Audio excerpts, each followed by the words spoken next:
আর আজকে এরা বাংলা দরদি বলছে বিজেপি বাংলা বিরোধী। তৃণমূল 4 জন প্রার্থীর নাম রাজ্যসভায় পাঠিয়েছে, তাদের মধ্যে 2 জন সরাসরি বাংলার ভূমিপুত্র নয়, 2 জন সরাসরি বাংলার ভূমিপুত্র নয়। কারণ তৃণমূল জানে যে তৃণমূল হেরে যাবে, সুপ্রিম কোর্টে দরকার হবে। আগেও অভিষেক মনু সিংভিকে পাঠিয়েছিল, এখনো মেনকাকে পাঠাচ্ছেন, যে যাতে মামলা লড়তে সুবিধা হয়। তৃণমূলের সুপ্রিমো জেলে যাওয়ার ভয় পাচ্ছেন, সেই জন্য আগের থেকে উকিলদের রাজ্যসভায় অন্য রাজ্য থেকে ভাড়া করা উকিল, ওদের বাঙালিদের ওপর এতই ভরসা, দলের মধ্যে 4 জন রাজ্যসভার লোক খুঁজে পেল না বাঙালি ভূমিপুত্র, বাঙালিদের ওপর কোনো ভরসাই নেই। একটা প্রাধান্য দেয়, শুধু মেধা নয়, তৃণমূল কংগ্রেস মানে বাঙালিদের মেধা নেই, বিভিন্ন ফিল্ডে বিভিন্ন না আপনার সময় বলিনি, আমি আপনার সময় বলিনি, তৃণমূল কংগ্রেস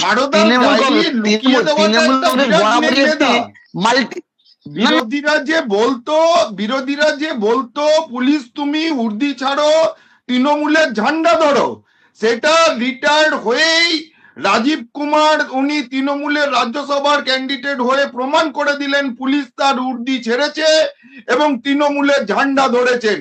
আর একটু আগে তৃণমূলের প্রতিনিধি যে কথাটা বলল যে ও মেধাকে পুরস্কার দেয়, তার মানে তৃণমূল স্পষ্ট স্বীকার করছে বাংলায় মেধা নেই।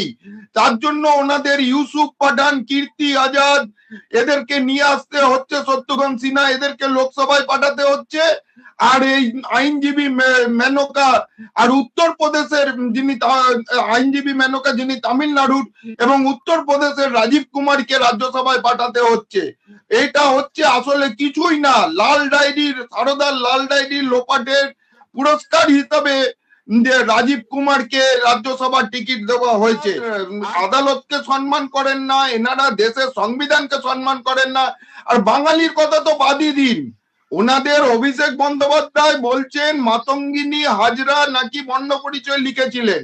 আজকে উচ্চারণ নিয়ে বলেন, মাননীয়ার প্রচুর উচ্চারণ নিয়ে আমি বলতে পারি, কিন্তু উচ্চারণ নিয়ে অন্য কারুর কথা হয় না। বাংলার লোক যদি পশ্চিমবঙ্গের লোক হয়, যদি বলেন যে মাতঙ্গিনী হাজরা বর্ণ পরিচয় লিখেছিলেন, আর গান্ধীজিকে রবীন্দ্রনাথ ঠাকুর ফলের রস খাইয়ে অনশন ভাঙিয়েছিলেন, তার আর রাজা রামমোহন রায় নাকি পতিদাহ প্রথা উঠিয়েছিলেন, এগুলো তৃণমূলের শীর্ষ নেতৃত্বের কথা, তাহলে তার মানে এরা বাঙালি নয়।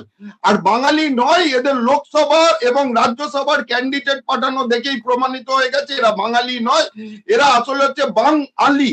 মানে এদের বাংলাদেশির যে আলিরা ভোটার লিস্টে নাম আসছে তাদেরকে রাখার জন্য। আর উনি বলছেন বাঁকুড়া মেদিনীপুরে কি করে বর্ডার থেকে পৌঁছলো?